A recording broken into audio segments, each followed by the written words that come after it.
ही परिस्थिती आहे. किंवा सगळीकडे बाहेर जाऊन समानतेचा विषय करायचा आणि घरामध्ये मुलाला शाळेत टाकायचं, मुलीला शाळेत टाकायचं, असे अनेक विषय आहेत. त्याच्यामुळे मानव वन्यजीव संघर्ष रोखण्यासाठी कायद्याचे ज्ञान व वनविभागाच्या योजनांची माहिती तळागाळात पोहोचवा.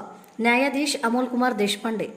मानव वन्यजीव संघर्षाच्या वाढत्या घटनांना आळा घालण्यासाठी नागरिकांनी कायद्याची माहिती घेण्याबरोबरच वन्यजीवांपासून सुरक्षिततेसाठी आवश्यक खबरदारी आणि शासनाच्या मदत योजनांचा लाभ घेणे गरजेचे आहे, असे स्पष्ट मत जिल्हा विधी सेवा प्राधिकरणाचे सचिव तथा न्यायाधीश अमोलकुमार देशपांडे यांनी व्यक्त केले. नान्नज येथे जिल्हा विधी सेवा प्राधिकरण आणि महाराष्ट्र वन विभागाच्या संयुक्त विद्यमाने मानव वन्यजीव संघर्षाबाबत जनजागृती कार्यक्रम घेण्यात आला. यावेळी युवा विधिज्ञ चैतन्य केंगार यांनी विधी सेवा प्राधिकरणाच्या माध्यमातून मिळणाऱ्या कायदेशीर मदतीची माहिती दिली. वनपरिक्षेत्र अधिकारी रोहित कुमार गांगर्डे यांनी मानव वन्यजीव संघर्ष रोखण्यासाठी वन विभागाची भूमिका, नागरिकांनी घ्यावयाची दक्षता आणि वन्यजीव संरक्षणाच्या उपाययोजनांबाबत मार्गदर्शन केले. न्यायाधीश देशपांडे यांनी राष्ट्रीय विधी सेवा प्राधिकरणाच्या संघर्षग्रस्तांसाठीच्या विशेष योजनेची माहिती देत वन्यजीवांच्या हल्ल्यात बाधित नागरिकांना उपलब्ध असलेली कायदेशीर मदत आणि शासनाच्या विविध योजनांचा लाभ घेण्याची प्रक्रिया समजावून सांगितली.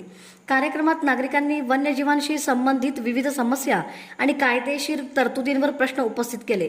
न्यायाधीश देशपांडे व रोहित कुमार गांगर्डे यांनी प्रश्नोत्तराच्या माध्यमातून त्यांच्या शंकांचे निरसन केले. कार्यक्रमाला नागरिक व लाभार्थी मोठ्या संख्येने उपस्थित. सगळं मिळून जे एक पर्यावरण तयार होतं त्याचे आपण काळजी घेतली पाहिजे, त्याची निगा राखली पाहिजे, त्याचा ऱ्हास होऊ द्यायला नको. मग आपण फक्त अधिकार लक्षात ठेवायचे का? नाही, तर आपल्याला आपल्या कर्तव्यांची पण जाणीव पाहिजे.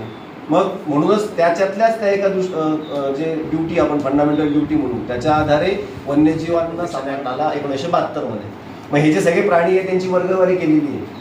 आपण जे पण प्राणी बघतो, साधा पोपट जरी असेल, आधी बघा तुम्ही पोपट पकडून ठेवायचे घरामध्ये, आरसा दाखवला की त्या आरशाच्या उजेडाने पोपट खाली पडणार, त्याला पिंजऱ्यात ठेवणार, मग त्याला बोलायला शिकवायचं, त्याला पेरू खाऊ घालायचा, मिरची खाऊ घालायची. आता दिसतंय का तसं? नाही. काय कारण आहे? कारण या ऍक्टच्या